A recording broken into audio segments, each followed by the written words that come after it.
Good morning बच्चों, कैसे हैं आप बच्चों। मैं हूं गोपाल पांडे और आज हम कक्षा 7 की वसंत पुस्तक का चौथा पाठ पढ़ेंगे, कठपुतली। कठपुतली से तात्पर्य ये है काठ की पुतली। कठ माने काठ की लकड़ी की, पुतली माने नाचने वाली। तो नाचने वाला एक खिलौना होता है, आपने देखा होगा, जिसको जैसे कि चित्र में देखा जा रहा है, उंगलियों में धागे फंसा लिए जाते हैं और उसके बाद फिर नीचे एक खिलौना जैसा होता है जिसे आप कठपुतली कहते हो। ये देखो, एक स्त्री है, ये काठ की पुतली है और इसको धागे से बांध करके एक व्यक्ति नचा रहा है।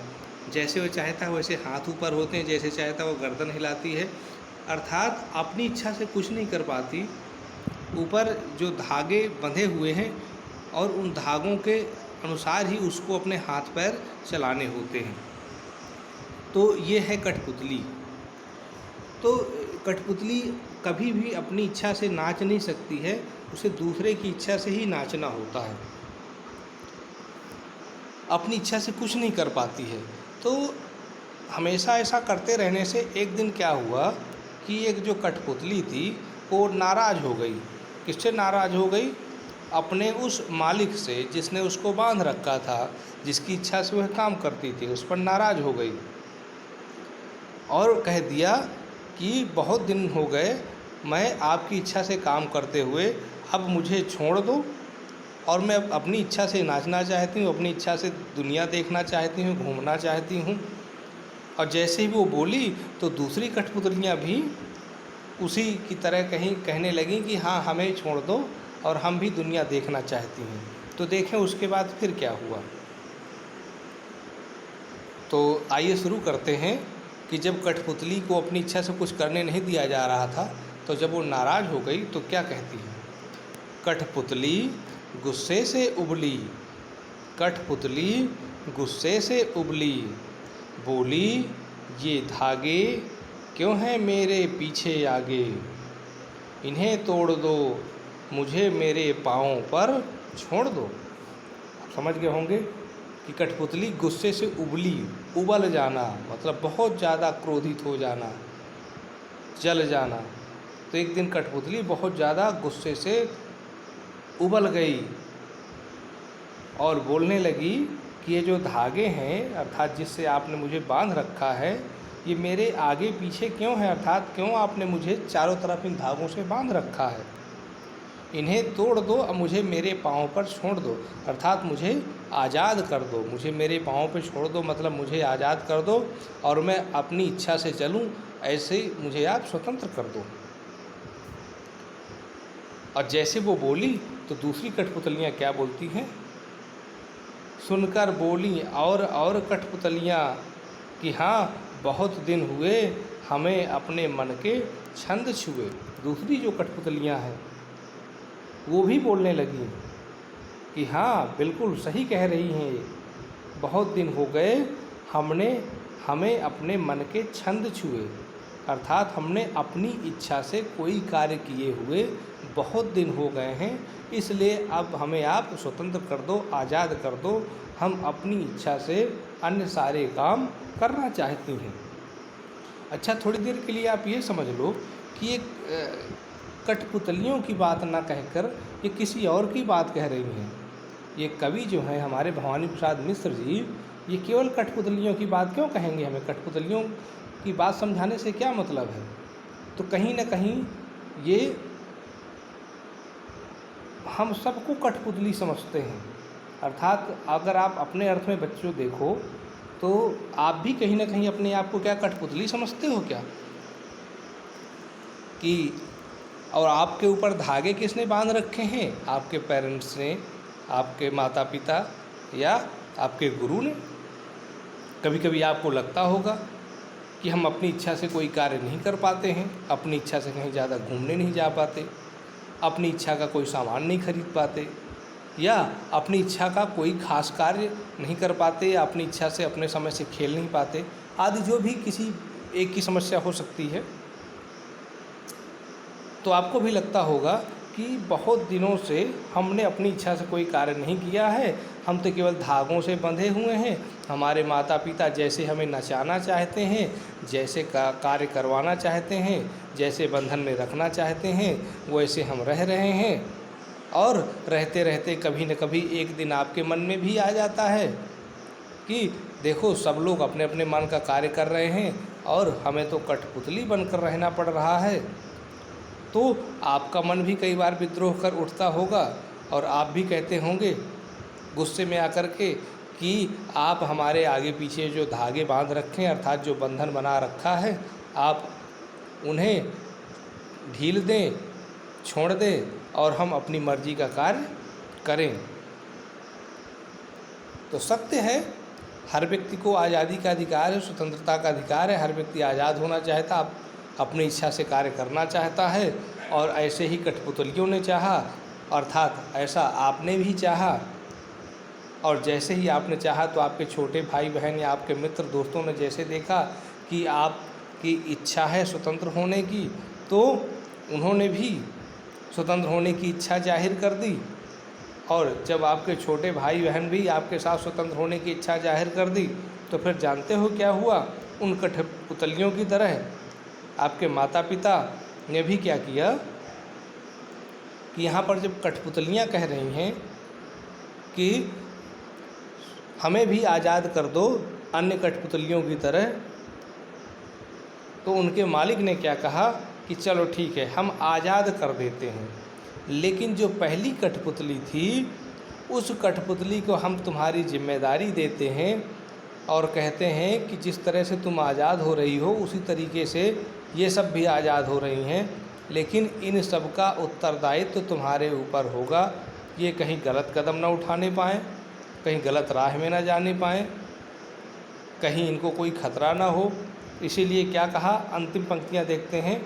मगर पहली कठपुतली सोचने लगी, ये कैसी इच्छा मेरे मन में जगी। अर्थात अब वो सोच में पड़ गई। जब उसके ऊपर अन्य कठपुतलियों की जिम्मेदारी पड़ गई पहली वाली कठपुतली के ऊपर, तो वो सोच में पड़ गई कि अरे हे भगवान, ये कैसी इच्छा मेरे मन में जगी। अभी तो केवल मेरी अपनी बात थी, अब अगर मुझे इन सारी कठपुतलियों की जिम्मेदारी उठानी पड़ी तब तो बड़ा मुश्किल हो जाएगा। मैं जो आज़ादी चाहती थी वो आज़ादी ना मिलेगी, बल्कि ये तो मेरे लिए और जिम्मेदारी आ जाएगी और उत्तरदायित्व तो आ जाएगा। अगर इन कठपुतलियों को कुछ हो गया, अगर इन कठपुतलियों ने मेरा कहना नहीं माना, अगर इन कठपुतलियों ने बिल्कुल अपने मन से कार्य करना शुरू कर दिया, तो फिर मेरा क्या होगा। तो यहाँ पर कवि ने यही दिखाने की कोशिश की है कि हम लोग किसी दूसरे के अधीन रहते हैं तो हमें लगता है कि हम अपनी इच्छा से कोई कार्य नहीं कर पा रहे हैं और हम मजबूर हैं, और जो हमारा मालिक है वो आज़ाद है, स्वतंत्र है और वो बड़ी प्रसन्नतापूर्वक रह रहा है। लेकिन ऐसा नहीं है। जिस व्यक्ति के ऊपर जिम्मेदारी होती है, उत्तरदायित्व होता है, किसी के रख रखाव का, किसी के पालन पोषण का,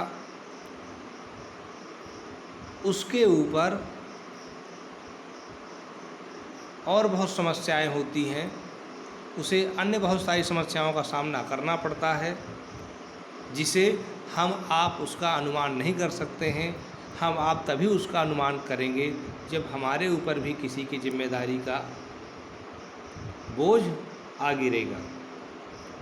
इसीलिए उस मालिक ने इस बात का आभास कराया कठपुतली को कि तुम्हें लगता है कि मैंने तुम्हें धागों से बांध कर रखा है और मैं बहुत खुश हूँ, लेकिन ऐसा नहीं है।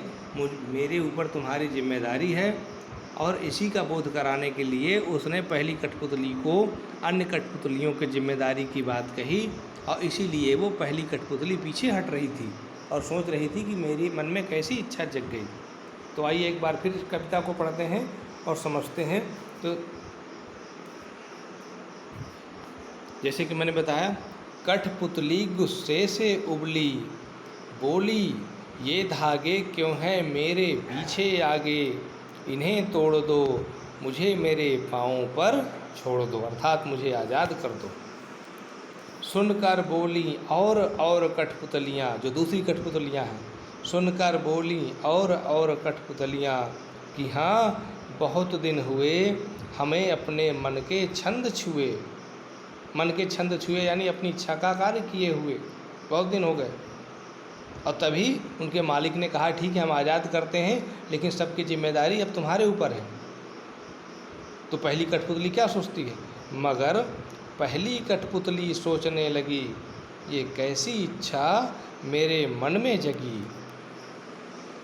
अब वो सोच में पड़ गई कि मैं तो पहले ही ज़्यादा अच्छी थी, अपना कार्य करती थी, दूसरे पर निर्भर थी, अब तो मुझे अपनी जिम्मेदारी तो उठानी ही पड़ेगी और साथ में इन अन्य कठपुतलियों की भी जिम्मेदारी उठानी पड़ेगी। और अगर इन्होंने मेरा कहना नहीं माना या इनके साथ कोई दुर्घटना हो गई तो भी मेरा ही उत्तरदायित्व होगा, मेरी ही जिम्मेदारी होगी। इसलिए वो घबरा गई। बहरहाल देखते हैं इस पाठ में कवि क्या कहना चाहते थे। अगर इसका सारांश हम देखें, इस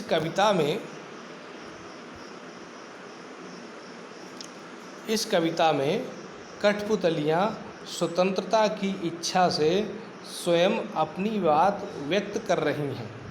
उनके समक्ष स्वतंत्रता को साकार बनाने वाली चुनौतियां हैं। धागे में बंधी हुई कठपुतलियां पराधीन हैं। इन्हें दूसरे के इशारे पर नाचने से दुख होता है। दुख से बाहर निकलने के लिए एक कठपुतली विद्रोह कर देती है। वह अपने पांव पर खड़ा होना चाहती है। उसकी बात सभी कठपुतलियों को अच्छी लगती है। स्वतंत्र रहना कौन नहीं चाहता, लेकिन जब पहली कठपुतली पर सबकी स्वतंत्रता की जिम्मेदारी आती है तो वह सोच समझकर कदम उठाना जरूरी समझती है। अर्थात अगर आप चाहते हैं कि आप अपने माता पिता से आज़ाद हो जाएं, स्वतंत्र हो जाएं, तब तो ठीक है, एक अर्थ में आप आज़ाद हो जाएंगे, लेकिन उसके बाद फिर आपको अपनी जिम्मेदारी उठानी पड़ेगी। आपको अपने खाने पीने की व्यवस्था, रहने ठहरने की व्यवस्था, साफ़ सफाई की व्यवस्था, फीस इत्यादि की व्यवस्था, सब कुछ, सारी व्यवस्थाएं जो भी आपके माता पिता कर रहे हैं वो आपको करनी पड़ेंगी। और आपके भाई बहन जो हैं उनकी भी जिम्मेदारी आपको उठानी पड़ेंगी। तो आप आज़ाद तो हो जाएंगे, लेकिन उस आज़ादी के साथ जो आपको जिम्मेदारी का, उत्तरदायित्व का बोध होगा, क्या आप उसे उठाने में समर्थ हैं, सक्षम हैं? अगर सक्षम हैं तभी इन कठपुतलियों की तरह आपको विद्रोह करने का अधिकार है। अन्यथा कई बार हमें पराधीनता में भी सुख का अनुभव होना चाहिए। और वो पराधीनता वैसी पराधीनता नहीं है जैसे अंग्रेज़ों के समक्ष थी। वो ये पराधीनता ऐसी है कि हमें किसी की छाया में रहना है, तो जिसने हमें छाया दी है उसी के ऊपर हमारा सारा उत्तरदायित्व तो है, हमें तो केवल मज़े में रहना है। तो आप जिम्मेदारी लेकर के कष्ट भोगना चाहते हैं अभी से कठपुतलियों की तरह, या फिर आप किसी की छाया में रह करके आनंद भोगना चाहते हैं, ये आपके ऊपर है। चलिए आइए इस पाठ पर कुछ और चर्चा कर लेते हैं। प्रश्न पहला है, कठपुतली को गुस्सा क्यों आया? तो प्रश्न इसका उत्तर ये है, कठपुतली को गुस्सा इसलिए आया कि कठपुतली पराधीन थी और वह अपनी इच्छा से कोई कार्य नहीं कर पा रही थी। उसे हमेशा दूसरे की इच्छा पर नाचना पड़ता था, दूसरी की इच्छा से कार्य करना पड़ता था। और यही सोच सोच करके एक दिन उसके मन में गुस्सा आ गया कि आखिर वो स्वाधीन क्यों नहीं है, स्वतंत्र क्यों नहीं है, आज़ाद क्यों नहीं है। तो इसी पराधीनता के कारण उसको गुस्सा आ गया। अगला, कठपुतली को अपने पाँव पर खड़ी होने की इच्छा है, लेकिन वह क्यों नहीं खड़ी होती? तो कठपुतली को अपने पाँव पर खड़े होने की इच्छा है, लेकिन वो खड़ी इसलिए नहीं होती है क्योंकि वह पराधीन है। अपनी इच्छा से वो कोई कार्य नहीं कर पाती है। उसे अपने मालिक की इच्छा से ही सारे काम करने पड़ते हैं। मालिक की इच्छा से ही उसको नाचना पड़ता है। मालिक की इच्छा से ही उसको अपने अन्य सारे कार्य संपादित करने पड़ते हैं। अपनी इच्छा से खड़े होने की, पाँव पर खड़े होने की, आज़ाद होने की इच्छा तो है, लेकिन जब तक उसका मालिक नहीं चाहेगा वह स्वतंत्र नहीं हो सकती, अपने पाँव पर खड़ी नहीं हो सकती। अगला, पहली कठपुतली की बात दूसरी कठपुतलियों को क्यों अच्छी लगी? तो बहुत ही सरल उत्तर है इसका।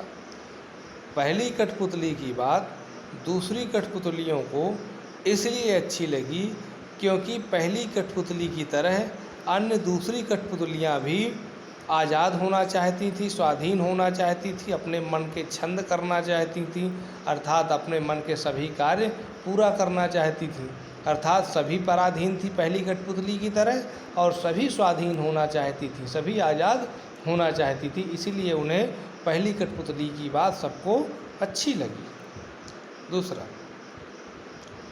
पहली कठपुतली ने स्वयं कहा कि ये धागे क्यों हैं मेरे पीछे आगे, इन्हें तोड़ दो, मुझे मेरे पाँव पर छोड़ दो। तो फिर वह चिंतित क्यों हुई कि ये कैसी इच्छा मेरे मन में जगी। नीचे दिए वाक्यों की सहायता से अपने विचार व्यक्त कीजिए।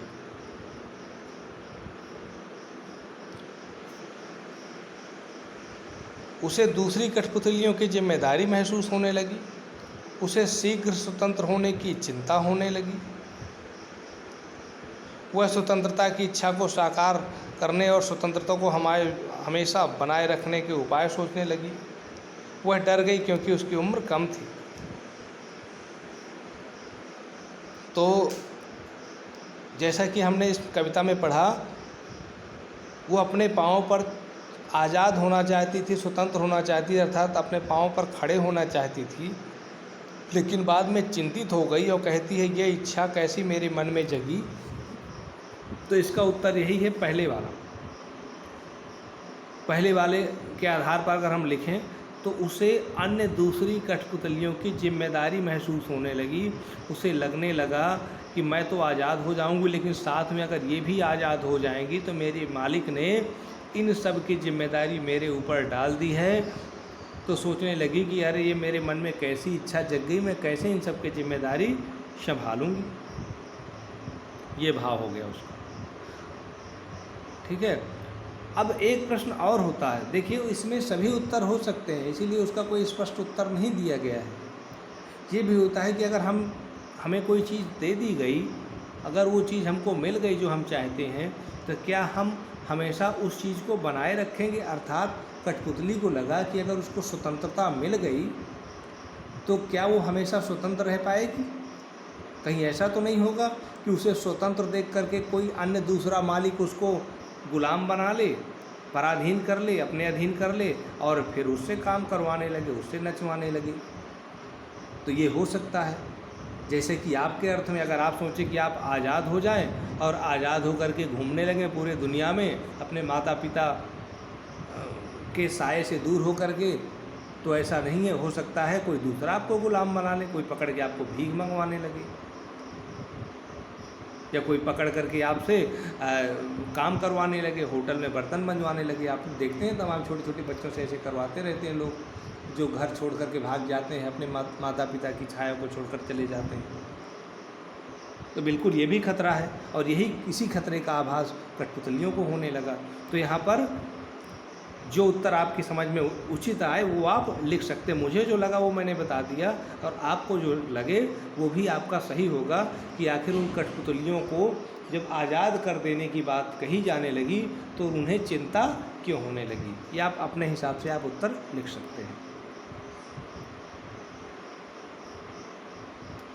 फिर कविता से आगे, बहुत दिन हुए हमें अपने मन के छंद छुए, इस पंक्ति का अर्थ क्या हो सकता है। अगले पृष्ठ पर दिए गए वाक्य की सहायता से सोचिए और अर्थ लिखिए। बहुत दिन हो गए मन में कोई उमंग नहीं आई, बहुत दिन हो गए मन के भीतर कविता की कोई बात नहीं उठी जिसमें छंद हो, लय हो। बहुत दिन हो गए गाने गुनगुनाने का मन नहीं हुआ, बहुत दिन हो गए मन के दुख दूर नहीं हुआ और मन में खुशी आई। तो इसको भी आप अपने विवेक से जो उत्तर इसका समझ में आए, क्योंकि ये आपको अपने आप से करना है। ठीक है, आपको सोचना है और लिखना है कि बहुत दिन से आपने क्या नहीं किया। का खा गा घा में से जो भी आपको लगे सही वो आप लिख दीजिएगा और अगर उसकी एक दो लाइन में आप व्याख्या करना चाहें, एक्सप्लेन करना चाहें तो कर सकते हैं। और उसके बाद फिर दूसरा, नीचे 2 स्वतंत्रता आंदोलनों के वर्ष दिए गए हैं, इन दोनों आंदोलनों के दो दो स्वतंत्रता सेनानियों के नाम लिखिए।